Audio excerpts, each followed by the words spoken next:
Selamat malam pemirsa, selamat datang di program Cerdas Hukum. Selama 1 jam ke depan bersama saya Egit Hapsari, kita akan membahas mengenai sengkarut jual beli properti. Pemirsa, tingginya permintaan masyarakat untuk membeli rumah, tanah, apartemen untuk keperluan hunian ataupun investasi tidak berbanding lurus dengan pemahaman masyarakat soal skema jual beli.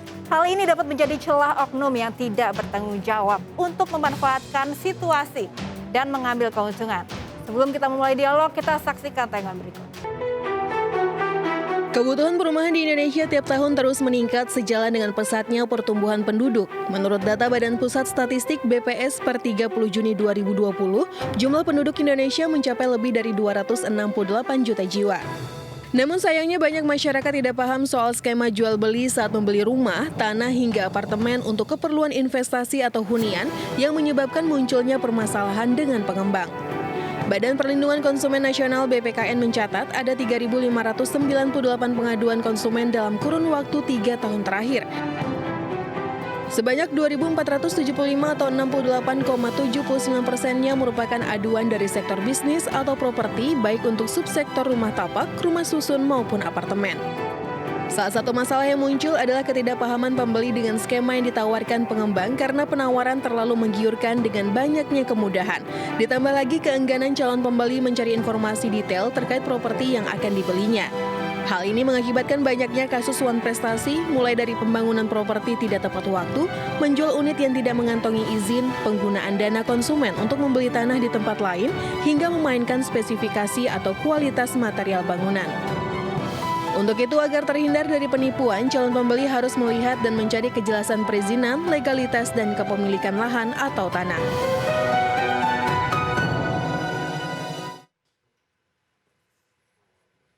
Baik pemirsa, kita akan membahas lebih dalam mengenai sengkarut jual beli properti bersama dua narasumber yang sudah ada bersama saya. Yang pertama, Mimi David selaku agen properti yang juga menjadi korban penipuan jual beli properti. Halo, selamat malam Mbak Mimi. Malam. Gimana kabarnya, baik ya? Baik. Baik. Oke, dan selanjutnya ada Pak Alvin Lim selaku praktisi hukum. Selamat malam Pak Alvin. Selamat malam Ibu. Kabar baik ya? Baik Ibu. Kabar baik. Oke, kita ke Mbak Mimi terlebih dahulu ya pemirsa. Jadi Mbak Mimi ini adalah seorang agen properti yang juga menjadi korban penipuan jual beli apartemen ya Mbak Betul, ya? betul. Bisa diceritakan kronologi awalnya seperti apa? Saya salah satu marketing di salah satu perusahaan properti. Jadi saya kan pegang beberapa investor. Nah, saya menawarkan apartemen kepada salah satu investor saya karena dijualnya miring oleh pihak pemilik gitu. Nah, tetapi di salah satu developer ini ada aturan di dalam PPJB, adendum tuh hanya 1 kali. Hanya 1 kali? Ya. Setelah itu tidak boleh dijual lagi sampai terbit sertifikat AJB. Dan itu waktunya tidak bisa ditentukan kapan gitu. Kemudian saya melakukan jual beli di bawah tangan yang dilegalisasi notaris. Begitu karena sistem kepercayaan antara penjual dan pembeli. Kami sama-sama ketemu di notaris, tanda tangan kesepakatan jual beli, kemudian pelunasan begitu. Jadi saat proses pembelian ini Mbak Mimi melihat ada satu yang janggal nggak? Tidak. Nggak ada sama sekali? Sebelumnya belum. Lurus-lurus aja? Lurus-lurus aja, karena kebetulan pemilik pun saya kenal. Begitu. Lalu kemudian kapan dan gimana Mbak Mimi ini mulai menyadari bahwa ini ternyata ada satu yang janggal dan juga menjadi korban penipuan dan tersadar begitu? Ketika saya bermaksud menjual kembali unit tersebut, kemudian saya menghubungi pihak pemilik, saya masukin pengajuan ke pengalihan hak ke developer. Nah, pemilik ini tidak bisa dihubungi, begitu. Kemudian saya bawa perjanjian yang dari notaris itu tadi ke developer. Pihak developer tidak bisa terima perjanjian itu, dianggapnya tidak syah, dan saya diminta untuk pengesahan ke pengadilan negeri, begitu. Jadi selama ini tuh ada usaha dan upaya apa saja untuk mendapatkan unit itu kembali dari pihak pembeli? Sebelum saya ke LQ, saya sewa salah satu pengacara, tapi kemudian itu gugatan ditolak pengadilan negeri karena dianggapnya kurang pihak.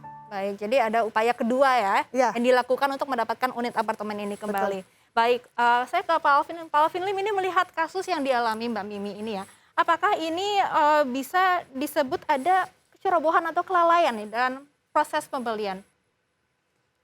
Jadi kalau di dalam pembelian sebuah aset ya, apalagi properti ini, pertama ini kalau saya lihat yang namanya modus itu selalu sesuatu yang terlihat bagus. Tadi Ibu Mimi bilang bahwa harganya sangat murah gitu.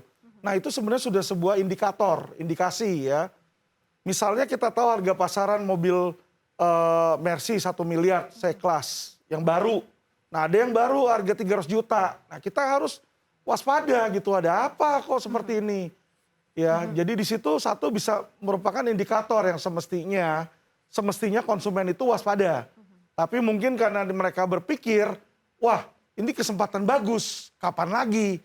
Nah faktor itulah yang mengepus mereka untuk melakukan transaksi dengan terburu-buru karena takut kehilangan kesempatan keuntungan tersebut. Nah ini yang dimanfaatkan oleh oknum untuk penyalahgunaan kepercayaan kalau saya lihat. Betul. Jadi kesalahan di sini adalah oknum itu menyalahgunakan kepercayaan yang diberikan kepada dia oleh si pembeli.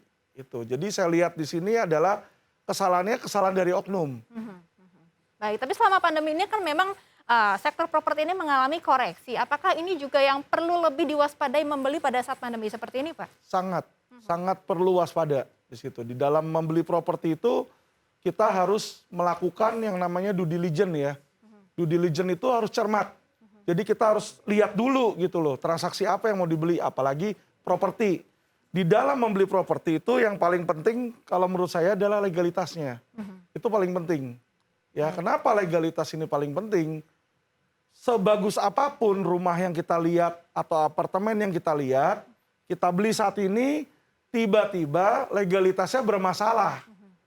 Ya, berarti hilang semua nilai kita, jadi nol di situ. Ya, jadi disitulah harus yang namanya konsumen itu waspada. Melihat kira-kira apa yang dia mau beli di situ, cek dulu legalitasnya. Ya, apakah legalitas dalam bentuk PPJB atau AJB. Baik, tapi Pak Alvin terima kasih penjelasannya. Tapi sebelum lanjut dialog, pemirsa, berikut ini informasi mengenai istilah dalam jual beli properti. Dalam jual beli properti ada banyak istilah yang sepertinya tidak lazim diketahui masyarakat. Namun perlu Anda ketahui. Berikut adalah istilah-istilah jual beli yang dihimpun dari tim riset iNews. PPJB, Perjanjian Pengikatan Jual Beli, ialah perjanjian awal antara penjual dan pembeli disertai uang muka sesuai kesepakatan. PPJB bersifat bawah tangan dan tidak melibatkan notaris PPAT. AJB, Akta Jual Beli, akta otentik yang dibuat oleh PPAT untuk peralihan hak atas tanah dan bangunan.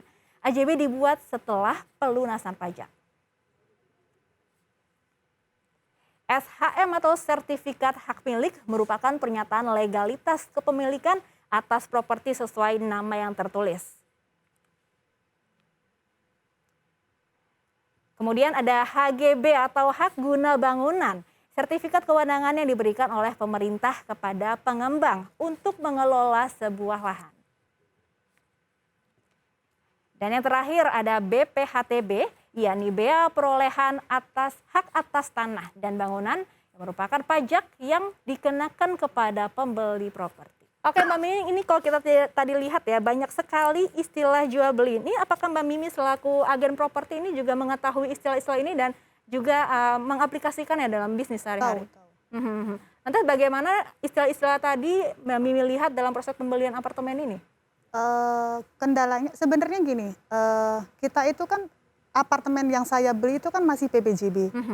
Nah di situ kelemahannya adalah menurut saya di perjanjian itu adendum itu hanya boleh 1 kali.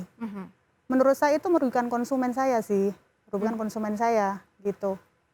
Padahal sebenarnya di developer lain ada beberapa developer yang memperbolehkan adendum itu berkali-kali, begitu. Tapi waktu pembelian ini mengetahui ada adendum ini dan memang istilah ini dinyatakan oleh developer. Betul, memang saya tahu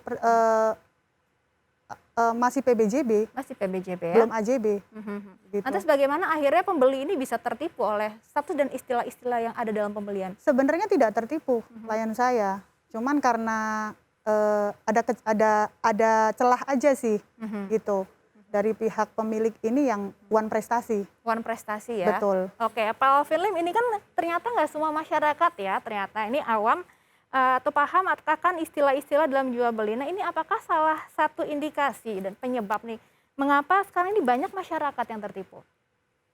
Jadi kalau saya lihat ya, masyarakat Indonesia itu terutama ya sangat mudah tertipu. Kenapa?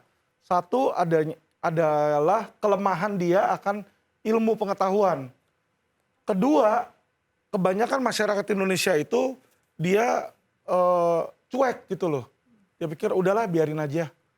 Dan yang ketiga, saya lihat ciri-ciri masyarakat Indonesia itu, masyarakat Indonesia kenapa mudah dibohongin? Mereka selalu melihat dari penampilan luar. Jadi mereka dikasih gambar brosur, wah nanti mau dibangun apartemen misalnya, wah apartemennya bagus nih, ada fasilitas kayak di Singapura misalnya, Marina Bay Sands. Kolamnya di atas, melihat pemandangan seluruh Jakarta, udah langsung masukin uang. Padahal yang dia lihat baru gambar. Ya, kedua dia lihat apa? Show unit dari apartemen tersebut. Dia lihat show unitnya, waduh mengkilap, ada marmer, ada apa. Kalau dibangun, kalau mandek tidak dapat apa-apa, buntung di situ. Jadi 3 hal inilah yang saya lihat ya mengapa masyarakat Indonesia tuh mudah tertipu.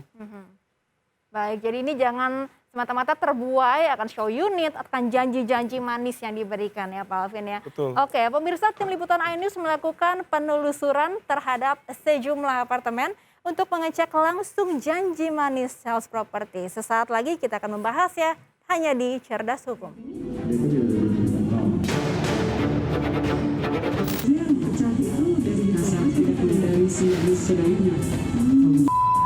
Iya, nanti kalau udah tinggal di sini tahu lah kayak gimana.